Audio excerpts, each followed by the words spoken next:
आने वाले लोकसभा चुनाव को लेकर प्रशासन पूरी तरह सज्ज है और वहीं चिमूर के उप विभागीय अधिकारी किशोर घाड़गे ने भी एक पत्र परिषद ली। तो आइए जानते हैं इस पत्र परिषद में उप विभागीय अधिकारी किशोर घाड़गे ने नागरिकों से क्या आह्वान किया।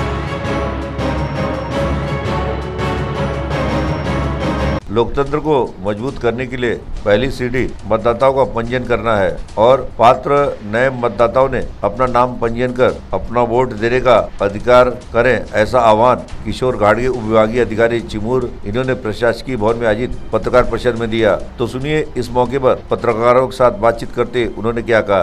किशोर घाड़गे मतदार नोंदणी अधिकारी तथा उपविभागीय अधिकारी 74 चिमूर विधान मतदारसंघ दिनांक 23 जानेवारी 2024 रोजी 74 चिमूर विधानसभा मतदारसंघाची अंतिम मतदार यादी जाहीररित्या सर्व मतदान केंद्रावर व आवश्यक त्या ठिकाणी प्रसिद्ध केलेली आहे।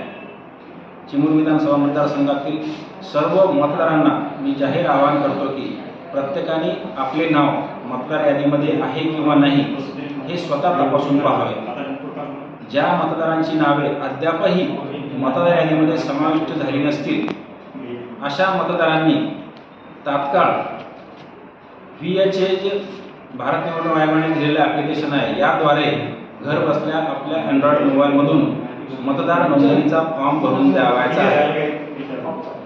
आता नोंदणी केलेल्या मतदारांना निश्चितच आगामी लोकसभा विधानसभा निवडणुकीमध्ये मतदानाचा हक्क बजावता येईल। त्यांची नावे या मतदार यादीमध्ये पुरवणी भागामध्ये समाविष्ट केली जातील।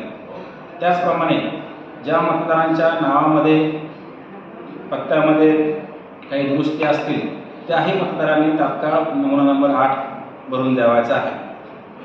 अशा प्रकारे विधानसभा मतदारसंघातील एक 18 ते 19 वयोगट असेल किंवा महिला असतील किंवा आदिवासी भाग असेल किंवा भटक्या विमुक्त जाती जमातीमधील मतदार असतील, ज्या कोणाची मतदार यादीमध्ये नावं राहिली असतील त्यांनी तात्काळ मतदार नोंदणी करून घ्यावी व आपली लोकशाही अधिकाधिक सुदृढ आणि निवडणुका पारदर्शकपणे पार पाडल्या जातील यासाठी सहकार्य करावं। CTV के लिए बालू सातपुते की रिपोर्ट।